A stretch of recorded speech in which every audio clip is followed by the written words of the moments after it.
नमस्कार, आप सभी का स्वागत है और आप देख रहे हैं न्यूज़ 21। मैं हूं आपके साथ सोनम गुरु। तो चलिए शुरुआत करते हैं आज के खबर दिन भर की। जिले के सदर थाना क्षेत्र की खरगपुरा मोड़ पर पुरानी रंजिश के चलते एक युवक के साथ कथित रूप से सरियों से मारपीट का मामला सामने आया है। आपको बता दें, बेंसाख निवासी परिवादी ने सदर थाने में रिपोर्ट दर्ज कराते हुए राजेश साहब सिंह और परिमाल के खिलाफ कार्रवाई की मांग की है।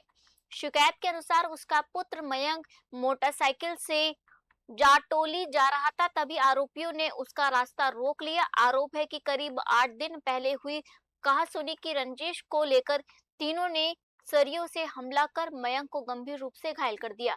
सूचना मिलने पर जाटोली पुलिस चौकी के पुलिस कर्मियों ने घायल को सरकारी अस्पताल पहुंचाया, जहां उसका उपचार जारी है। पुलिस ने शिकायत के आधार पर मामला दर्ज कर जांच शुरू कर दी है और पूरे घटनाक्रम की पड़ताल की जा रही है। धौलपुर से संजय कसाना की रिपोर्ट।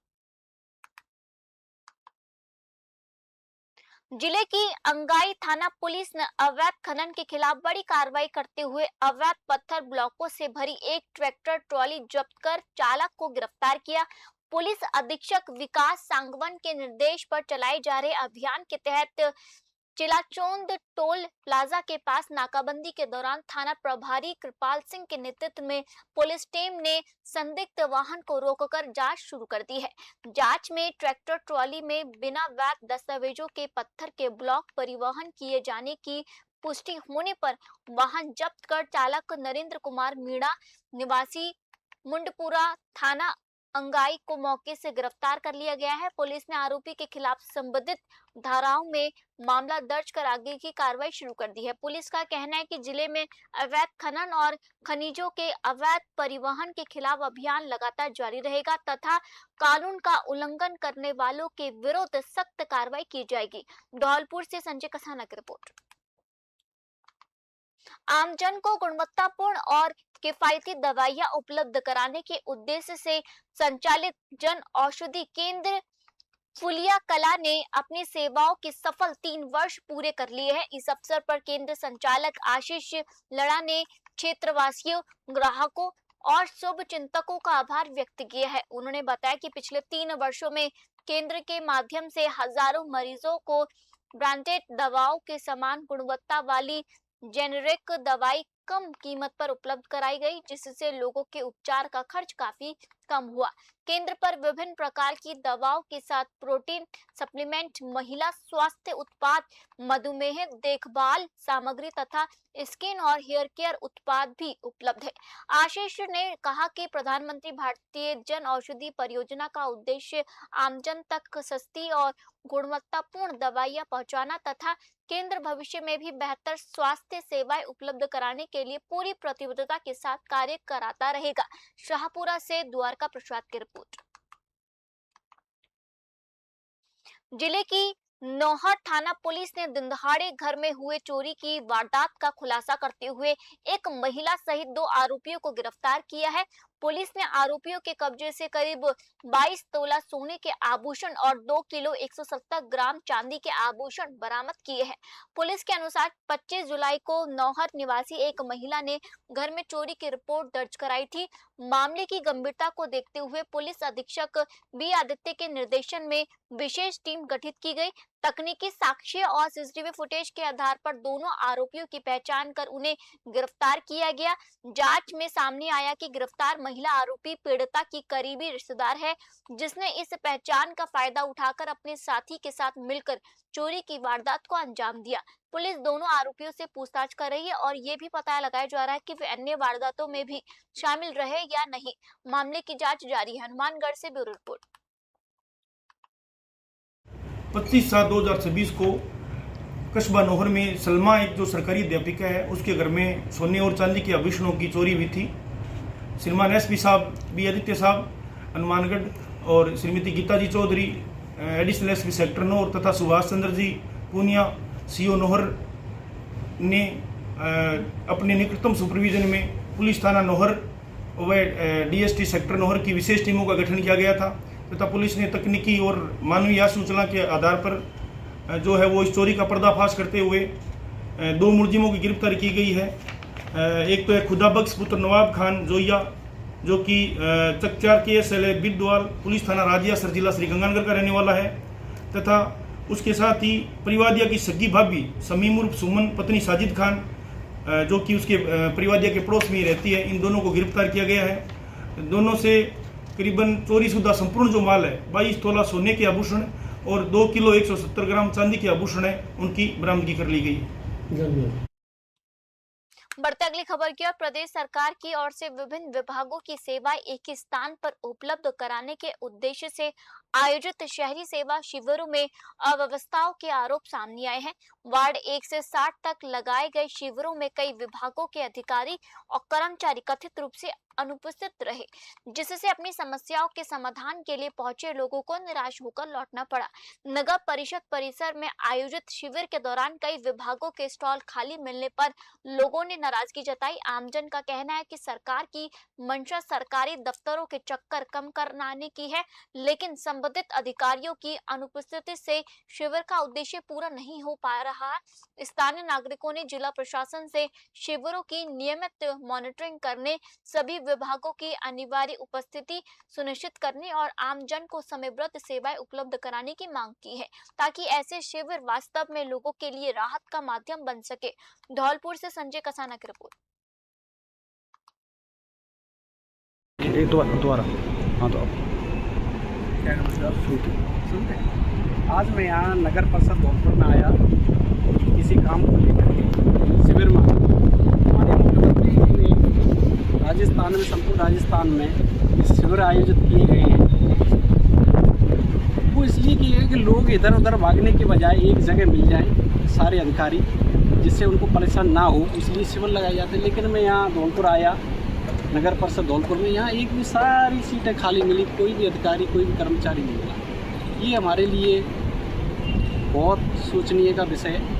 मैं प्रशासन से भी अनुरोध करता हूँ कि इस चीज़ को आप एक बार सानिध्य में लेकर के इसको अवगत करा करके लोग परेशान हो रहे हैं उनका समाधान करने की कोशिश करें। दोबारा कृषि विभाग में लंबे समय तक अपनी सेवाएं देने वाले संयुक्त निर्देशक वीरेंद्र सिंह सोलंकी के सम्मान में विदाई एवं सम्मान समारोह आयोजित किया गया।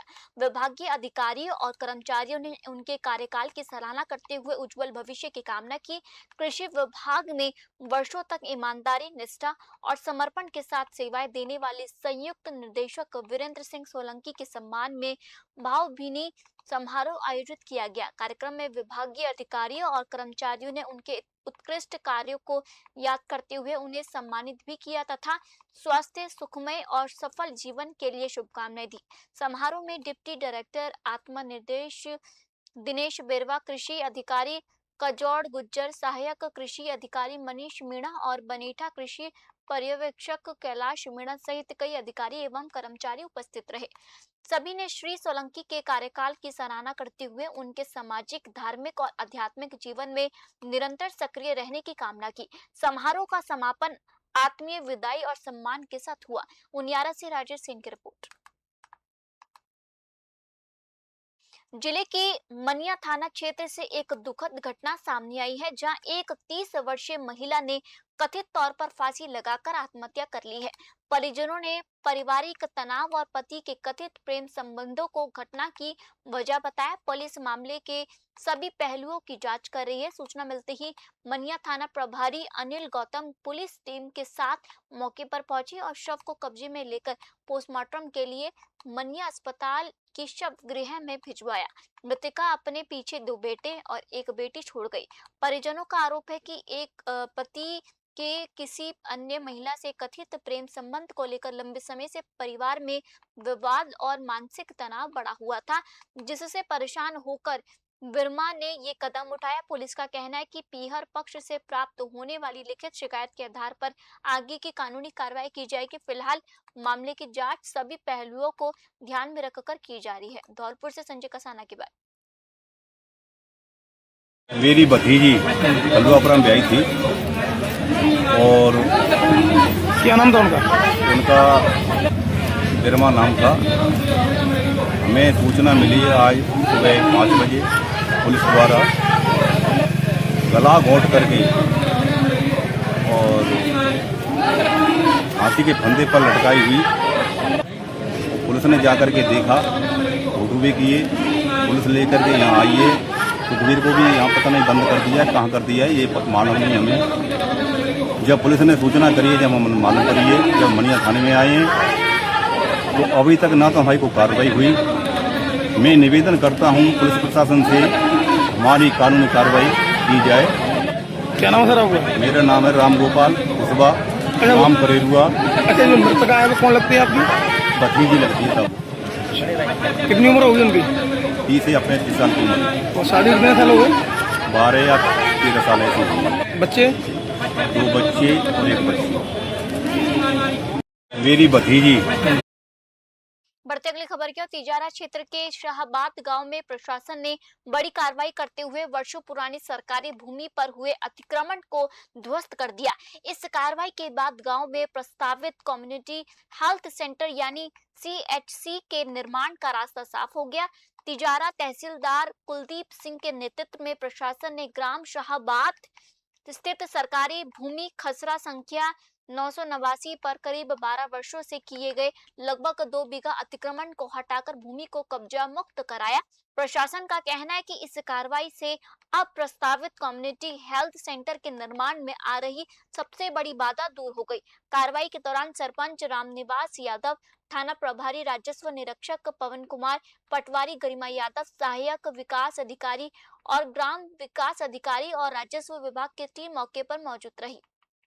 तहसीलदार कुलदीप सिंह ने कहा कि सरकारी भूमि पर किसी भी प्रकार का अवैध कब्जा बर्दाश्त नहीं किया जाएगा और जनहित की योजनाओं में बाधा बनने वाली अतिक्रमणों के खिलाफ आगे भी नियम अनुसार सख्त कार्रवाई जारी रहेगी।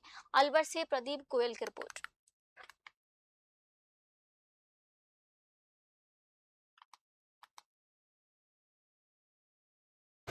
आज ग्राम शाहबाद में जो खसरा नंबर 989 है, वहाँ पे हमने जो लगभग 2 बीघा ज़मीन थी उसमें से अतिक्रमण हटाकर ध्वस्त कर दिया है।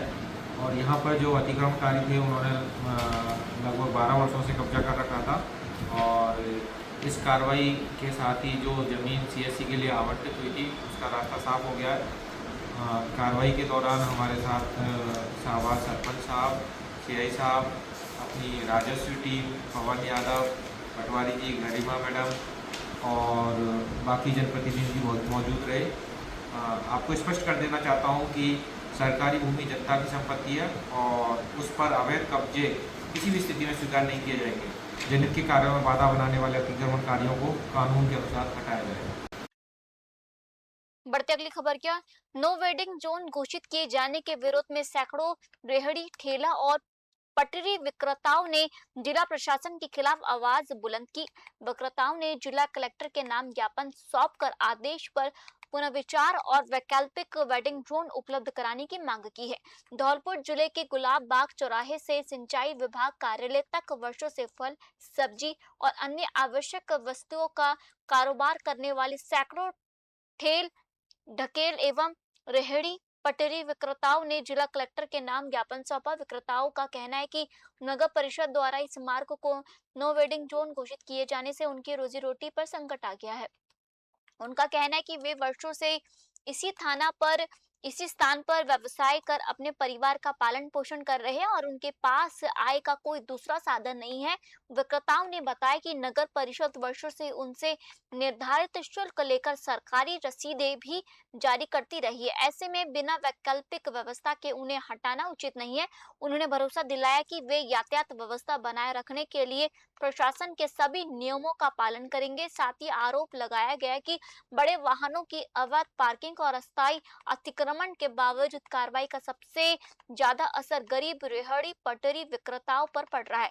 धौलपुर से संजय कसाना की रिपोर्ट।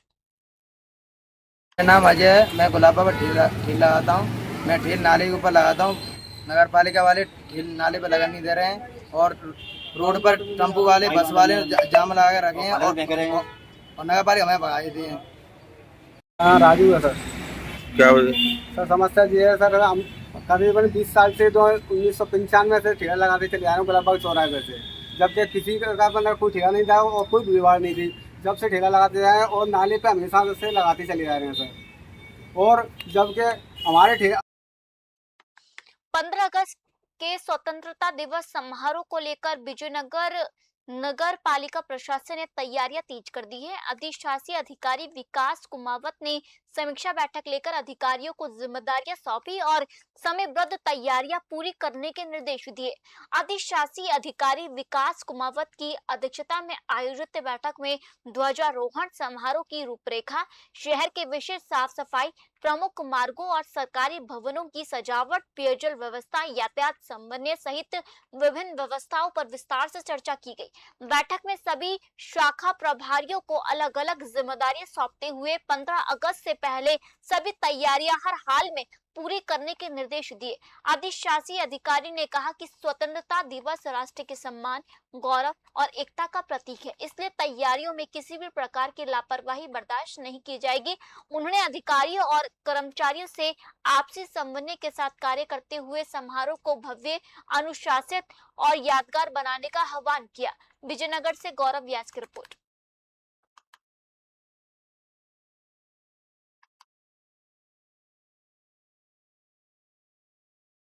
बढ़ते अगली खबर की ओर। जिला कलेक्टर डॉक्टर रविंद्र गोस्वामी ने कानून व्यवस्था और आगामी आयोजनों को लेकर विभागीय समीक्षा बैठक में निकाय चुनाव, सड़क सुरक्षा, मेले की तैयारियों, अवैध खनन और अतिक्रमण हटाने सहित कई महत्वपूर्ण मुद्दों पर अधिकारियों को दिशा निर्देश दिए। बैठक में आगामी निकाय चुनाव को देखते हुए संवेदनशील मतदान केंद्रों की पहचान, शस्त्र जमा कराने और CLG बैठकों को लेकर आवश्यक निर्देश दिए। वहीं सड़क सुरक्षा के लिए ब्लैक स्पॉट चिन्हित कर सुधारात्मक कदम उठाने, अवैध खनन पर रोक लगाने और अतिक्रमण हटाने की कार्रवाई तेज करने के निर्देश दिए। रामदेवरा और परशुराम महादेव मेले की तैयारियों पर भी विस्तार से चर्चा हुई। कलेक्टर ने मेले में सुरक्षा, यातायात, पेयजल, चिकित्सा, स्वच्छता, भंडारों की व्यवस्था और हेलमेट वितरण जैसे नवाचारों पर विशेष ध्यान देने को कहा। जिला पुलिस अधीक्षक मोनिका सेन ने पुलिस प्रशासन के बेहतर समन्वय और नशे के खिलाफ चल रहे अभियान को प्रभावी बनाने के निर्देश दिए। बैठक में सभी उपखंड अधिकारी, पुलिस अधिकारी और जिला स्तरीय विभागीय अधिकारी मौजूद रहे। पाली से ललित तिवारी की रिपोर्ट।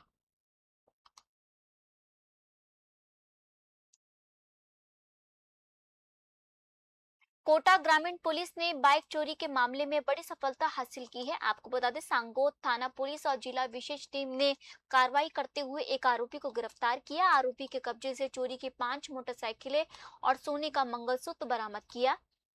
थानाधिकारी पवन कुमार और जिला विशेष टीम की संयुक्त कार्रवाई में बाइक चोर गिरोह के एक आरोपी को गिरफ्तार किया गया। पुलिस ने आरोपी के कब्जे से 5 चोरी की मोटरसाइकिलें और एक सोने का मंगलसूत्र बरामद किया। प्रारंभिक जांच में सामने आया कि बरामद मोटरसाइकिलें कोटा ग्रामीण, कोटा शहर और 12 जिले के अलग अलग क्षेत्रों से चोरी की गई थी। पुलिस अब गिरोह से जुड़े अन्य लोगों की तलाश में जुटी हुई है। अधिकारियों का कहना है कि मामले में आगे की जांच जारी है और चोरी की अन्य वारदातों के खुलासे की संभावना हो रही है। कोटा से सुरेश कुमार की रिपोर्ट। जिले के बसेड़ी कस्बे में फायरिंग की घटना से हड़कंप मच गया। एक युवक ने थाने में रिपोर्ट दर्ज कराते हुए आरोप लगाया कि आरोपी ने घर में घुसकर विवाद किया और उसके भाई पर देशी कट्टे से फायर कर दिया। पुलिस ने मामला दर्ज कर जांच शुरू कर दी है। बसेड़ी निवासी सुनील पुत्र रणवीर सिंह ठाकुर ने पुलिस को दी रिपोर्ट में आरोप लगाया कि खनपुरा निवासी अजय सिंह पुत्र ओमवीर सिंह जादौन अपने एक साथी के साथ उसके घर पहुंचा और परिवार के लोगों से गाली गलौज करते हुए विवाद करने लगा। शिकायत के अनुसार आरोपी ने घर में घुसकर मारपीट का प्रयास किया और इसी दौरान सुनील के भाई कृष्णवीर पर जान से मारने की नीयत से अवैध देशी कट्टे से फायर कर दिया। हालांकि गोली लगने से कृष्णवीर बाल बच गया और गोली घर में रखी अलमारी में जा लगी। रिपोर्ट में आरोपी पर सुनील की बहन के साथ मारपीट और धमकी देने के आरोप भी लगाए गए हैं। पीड़ित ने पुलिस से आरोपी के खिलाफ सख्त कार्रवाई और परिवार को सुरक्षा देने की मांग की है। फिलहाल बसेड़ी थाना पुलिस ने मामला दर्ज कर जांच शुरू कर दी है। धौलपुर से संजय कसाना की रिपोर्ट।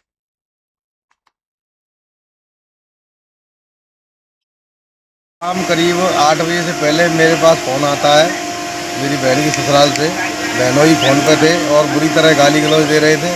बच्ची से भी दे रहे थे, हम घर वालों से भी दे रहे थे, अपने घर वालों से भी दे रहे थे।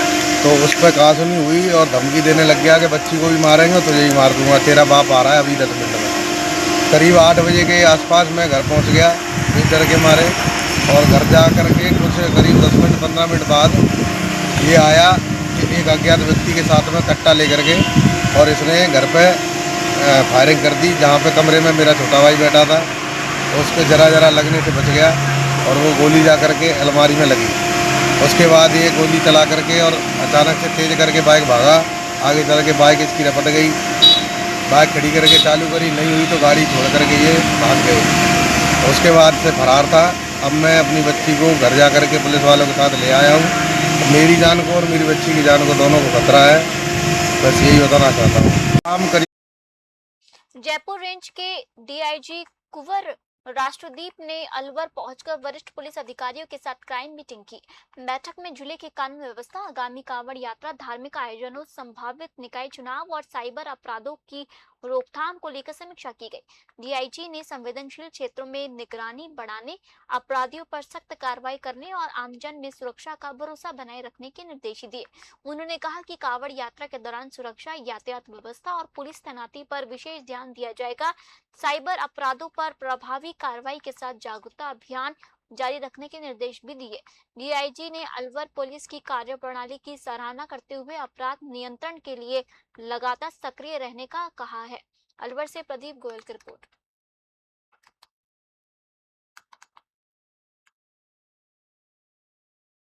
निरीक्षण अभी किया गया है। इसमें अलवर डिस्ट्रिक्ट के सभी क्राइम फिनोमेना के बारे में, यहाँ की कानून व्यवस्था के बारे में, और इसके साथ साथ वृत्ताधिकारी का वृत्त और थाने का निरीक्षण किया गया है। इस पूरी प्रक्रिया में मैंने यहाँ पर क्या क्राइम का पैटर्न है और क्राइम की स्थिति क्या है, क्राइम पर हमारे आंकड़े क्या कहते हैं, उस पर चर्चा की है। सभी अधिकारियों के साथ में डिटेल में क्राइम मीटिंग हुई है और सारी चीज़ों को देख करके नज़र आता है कि जिला जो है वो सही दिशा में कार्य कर रहा है। आंकड़ों की स्थिति भी अच्छी है। साइबर क्राइम जो कि यहाँ पर कुछ महत्वपूर्ण क्राइम में से एक है, उस पर भी अच्छा कार्य हो रहा है। सर, अलवर जो है सीमावर्ती इलाकों में रहा है, पहले सब जिले नए बने हैं, क्राइम में पूरा बदलाव भी नजर आया है। चुनाव की स्थिति को देखते हुए पुलिस की क्या नई दिशा निर्देश आपको दिए गए हैं? देखिए, आगे आने वाले दिनों में पंचायत के, नगर निगम के चुनाव होने हैं। उसको देखते हुए आज एक वीसी भी रखी गई थी माननीय डीजी साहब की तरफ से। चुनाव को ध्यान में रखते हुए जो सेट एसओपीज हैं पहले से ही, उसमें सभी अपने उन क्षेत्रों में जहाँ चुनाव होने वाले हैं वहाँ पर थोड़ा अलर्ट बढ़ाना होता है, और साथ ही साथ इस बात का ध्यान रखना होता है कि जो ज्वलंत मुद्दे रिसेंटली चल रहे हैं उन पर लगातार काम चलता रहे, ताकि कहीं पर भी चुनाव के दौरान कोई समस्याएं उत्पन्न नहीं हो। जिला उस पर काम कर रहा है। पुलिस मुख्यालय की ओर से नए निर्देश जारी हुए हैं, जो भी रैली और जो कांवड़ यात्राएं आएंगी उनमें हथियारों का उपयोग या तत्सुल वगैरह इस तरह से नहीं रहेंगी, तो क्या इसी उसकी पालना कराने की निरीक्षण अभी। फिलहाल आज के बुलेटिन में इतना ही और आप देखते रहिए न्यूज़ 25। जय हिंद।